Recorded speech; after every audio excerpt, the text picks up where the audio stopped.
इस समय हम दिल्ली गेट पर हैं और जिस लोकसभा सीट की हम बात करने जा रहे हैं वो चांदनी चौक सीट है।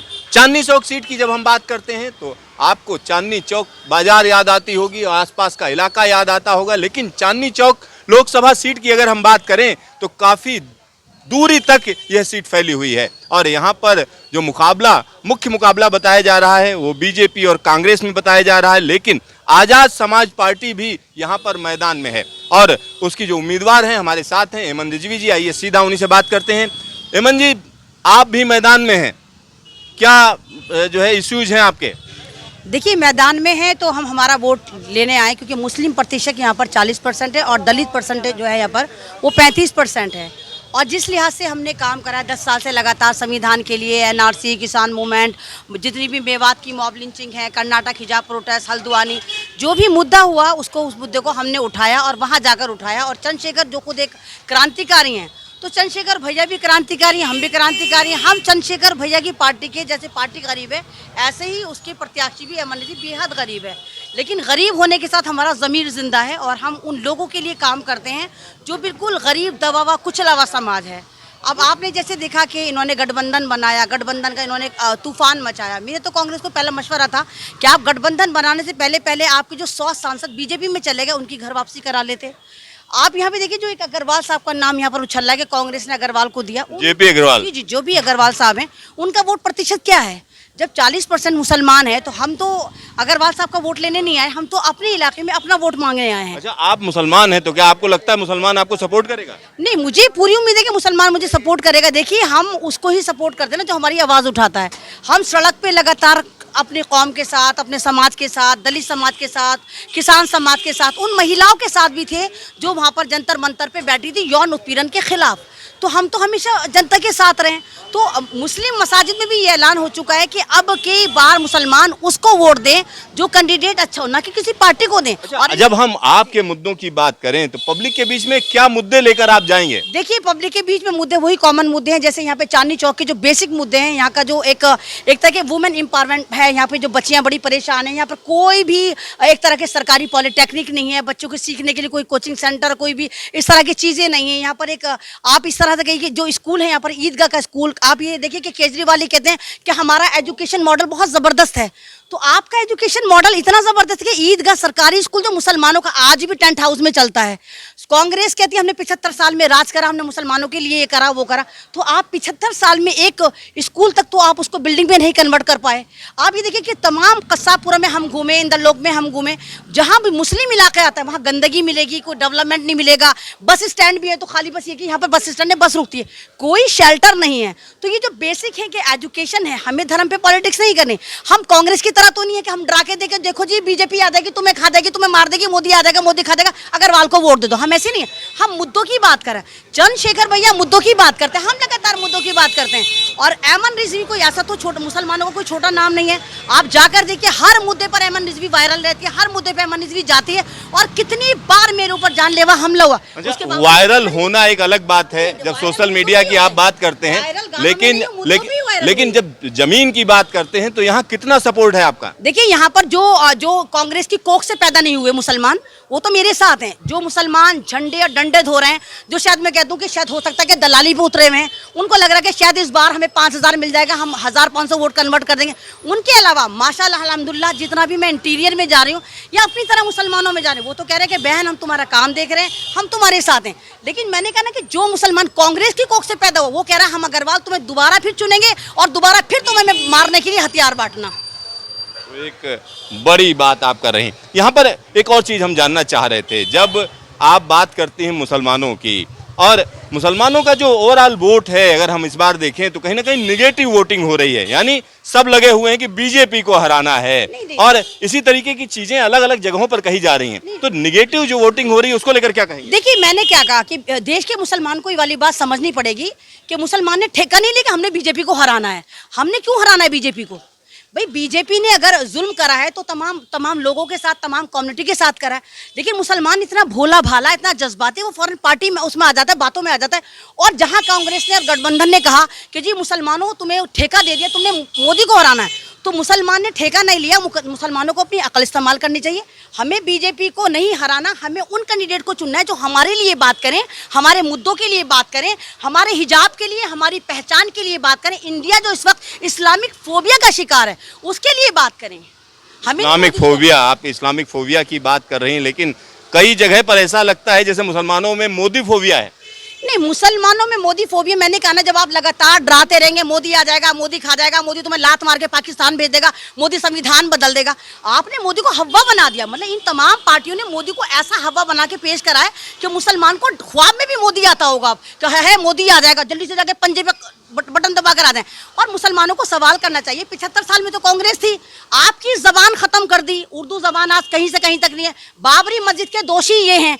कांग्रेस को जो आप ये कह रहे हैं कि कांग्रेसी है, एहसान जाफरी तो कांग्रेस के सांसद थे जिनको गुलबर्गा में मारा गया था, कांग्रेस उनके साथ नहीं खड़ी हुई थी। आज तक प्रियंका गांधी हो, सोनिया गांधी हो, राहुल गांधी हो, जकिया जाफरी के साथ नहीं खड़े हुए।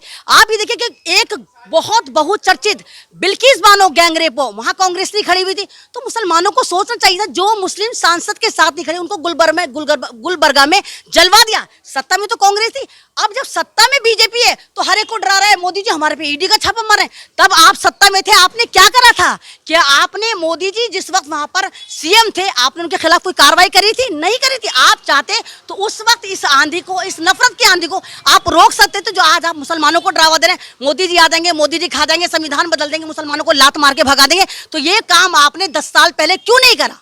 तो ये बड़ा वाजिब सवाल है। लेकिन पिछले 10 सालों की अगर हम बात करें तो तमाम सरकारी स्कीमें हैं जिसका अच्छा खासा फायदा मुस्लिम ने उठाया है। ऐसा नहीं है कोई किसी एक नहीं, मैं यही कह रहा हूँ कि ऐसा नहीं है कोई इस तरीके की डिस्क्रिमिनेशन है कि कोई राशन बांटा जा रहा है तो सिर्फ एक कम्युनिटी को बांटा जा रहा है, सबके लिए है। तो जो 10 साल का जो हवा खड़ा किया गया लगातार वोट लेने के लिए, तो उसको लेकर क्या कहेंगे कि 10 सालों में कुछ ऐसा हुआ? नहीं, देखिए 10 सालों में अगर बीजेपी ने, मैंने कहा ना, नफरत ही फैलाई तो जमीन पे जाके पूरी ईमानदारी से फैलाई। बीजेपी ने अगर राशन बांटा तो उसने आधार कार्ड देख के नहीं बांटा कि नहीं सिर्फ हिंदू लेंगे मुसलमान नहीं रहेगा। वो राशन मुसलमानों तक भी पहुंचा। ई श्रम कार्ड बनाए वो मुसलमानों ने भी बनाए। किसानों को जो एक तरह का मुआवजा दिया जाता है 2000 2 महीने में 3 महीने, वो भी मुसलमानों को भी मिला। लेकिन कांग्रेस ने जिस तरह का गठबंधन करा, अब लोग कह रहे गठबंधन कर लिया, अरे गठबंधन पॉलिटिकल पार्टियों ने करा, मुसलमानों ने नहीं करा, देश के 140 करोड़ जनता ने नहीं करा, इन लोगों ने करा। और गठबंधन के बाद लगातार कांग्रेस ही बीजेपी में जा रहे हैं। ये तो ऐसा हो गया जैसे सिक्के के दो पहलू, एक दरवाजे का नाम बीजेपी है, एक दरवाजे का नाम कांग्रेस है। आप या तो बीजेपी से एंट्री कर लें या आप कांग्रेस से एंट्री करें। अभी आप देखिए लवली कभी बीजेपी में आते हैं, कभी कांग्रेस में आते हैं, कभी बीजेपी में आते हैं, कभी कांग्रेस में आते हैं। गौरव भल्ला कितना बड़ा नाम थे, बीजेपी में चले गए। जब आप अपनी पार्टी को संगठित नहीं कर पा रहे, आप देश को संगठित करेंगे? आप देश की बात, मतलब मुसलमान सिर्फ डराने वाला जीवी नहीं है। क्या आप मुसलमानों को डरा देते हैं कि मुसलमानों डर जाओ, मोदी आ जाएगा, बीजेपी आ जाएगी? नहीं, मुसलमान की अपनी शनाख्त है, अपनी पहचान है। और सवाल यही कि चांदनी चौक में जब 40% मुसलमान था, 35% दलित है, तो यहाँ पर मुसलमान कैंडिडेट को क्यों नहीं टिकट दिया गया? नॉर्थ ईस्ट में देखिए कन्हैया को एक पैराशूट एजेंट को उतार दिया, जो चाइनीज एजेंट था। वो पहले सीपीएम उसमें था, कम्युनिस्ट पार्टी में था, और अब कम्युनिस्ट पार्टी से छोड़ के अब वो कांग्रेसी बन गए। तो उनको बिहार में जगह नहीं मिली, वहां भी इन्होंने कहा कि मियाँ साहब इसको ढोएंगे। ये कन्हैया कुमार वही है जिसने उमर खालिद को जेल कराई। उमर खालिद आज कन्हैया की वजह से जेल में है, 1 घंटे की उसको बेल नहीं मिली, और मुसलमान मियाँ साहब बेवकूफ बने, हाय कन्हैया तुम तो हमारे खलीफा हो। तो मुसलमानों को ये वाली बात समझनी चाहिए कि तुम्हारा अपना कौन है, तुम्हारा दोस्त कौन है, तुम्हारा दुश्मन कौन है। और अगर ऐसे ही तुम मोदी से डर रहे हो तो मैं कहती हूँ, मैं अमन रिजवी कहती हूँ, अगर तुम्हें वाकई अल्लाह के अलावा इन जमीनी खुदाओं से डरने का शौक है तो जाओ भारतीय जनता पार्टी में जाओ, सारे मुसलमान बीजेपी में जाओ और बीजेपी से कहो हमें अल्लाह पे यकीन है, तुम अपनी तलवारें तेज कर लो, हम देखते कि हमारा खुदा हमें बचाता है या तुम हमें मारती हो। तो यहाँ आप जो है बड़े इमोशनल होते चले जा रही हैं और इस तरीके की बातें कर रही हैं जो कि जो कहीं ना कहीं जिसमें जमीनी हकीकत नहीं है। वोट बहुत कीमती है, इन वोट से हम 5 साल का फ्यूचर कौम का चुनते हैं, पार्टी का नहीं चुनते। हम अगर 5-1 वोट देते हैं तो मोदी जी का वोट हो, चाहे अमन जी का वोट हो, चाहे आपका वोट हो, हमारा वोट बहुत वैल्यूएबल है। ये किसी के कहने पर डाला नहीं जाएगा कि जी अग्रवाल को कह रहे हैं तो जी तू कह रहा है अग्रवाल को डाल, नहीं, आप सोचिए, समझिए, आप उस बंदे की स्टडी करिए कि ये बंदा क्या है, तब आप वोट डालिए। हेमंत जी, बस एक आखिरी जो है सवाल है, आखिरी सवाल ये है कि जब लोगों की अगर हम बात करें तो दो ही गठजोड़ पे जा रहे हैं, आपकी पार्टी तो कहीं ठहरती नहीं है, आपको क्या उम्मीद है, कितना वोट मिलेगा आपको? देखिए, वोट का तो मुझे पता नहीं, वोट का तो शायद कांग्रेस को भी नहीं पता कितना मिलेगा। वोट तो मुझे लगता है कि चांदनी चौक में अगर मेरा कुछ अस्तित्व नहीं है तो यहाँ पर खंडेलवाल सीट सीधी निकालना है, ये मैं कह रही हूँ। तो कांग्रेस का भी कोई अस्तित्व नहीं, आप रैलियां कर लो, पैसे बुला बुला के 200-200 बुला के आप रैलियां कर लो, लेकिन जिस तरह मैं गरीब हूं, जिस तरह मैं किराए के मकान में रहती हूं, जिस तरह मैं कौम की बात करती हूं, देश की बात करती हूं, संविधान की बात करती हूं, इसी तरह मेरी पार्टी चंद्रशेखर आजाद पार्टी करती है। ये वही चंद्रशेखर है जो जामा मस्जिद पे एनआरसी में आया था, आपको सपोर्ट करी थी। जितनी देश में मॉब लिंचिंग होती है, मुसलमानों की हो, दलितों की हो, किसानों की हो, सबसे पहले अगर कोई पहुंचता तो चंद्रशेखर भैया पहुंचते या अमन जी पहुंचती है। पार्टी की तो कोई बात ही नहीं होती, हल्के हल्के पार्टी बनती है। और जो छोटी पार्टी होती है, अभी वो पार्टी भरी हुई नहीं है, छोटी पार्टी है, लेकिन कांग्रेस भरी हुई है, इन पे कोई फर्क नहीं पड़ता, इतना पैसा है। अब ये देखिए कि बीजेपी भरी हुई है, इन पे कोई फर्क नहीं पड़ता। इनको पता कि हम डरा डरा के हिंदुओं को डराएंगे कि देखो मुल्ले गजवाए हिंद कर देंगे, तुम्हारा मंगलसूत्र लेके भाग जाएंगे, मुसलमान बच्चे पैदा करने की मशीन है। मोदी जी ऐसा बोलते हैं। फिर मोदी जी को एहसास होता तो मोदी जी कहते हैं अब्बास तो हमारे दोस्त थे, हम ताजियों के नीचे जाते थे, हम ईद पे सवैयां खाते थे, हम खाना नहीं बनाते थे। तो आपको ये आप लोगों को सोचना पड़ेगा कि आप जो है देश की दशा तय करने जा रहे हैं। ये मेंबर ऑफ पार्लियामेंट का वोट नहीं है, ये देश की विकास की चाबी है, और आपको अपने वोट के लिए सही इस्तेमाल करना है कि आप कहां डालेंगे। हेमंत जी, आपका ढेर सारा धन्यवाद। शुक्रिया बहुत बहुत। यहाँ पर आप समझिए कि एक अलग तरीके की पॉलिटिक्स है, और यहाँ पर कहीं ना कहीं दो गठबंधन आमने सामने है, और उसमें एएसपी कहीं ना कहीं एक अपना मुकाम हासिल करना चाह रही है। कैमरामैन शकील अहमद के साथ सिद्धार्थ, न्यूज स्टेशन, दिल्ली।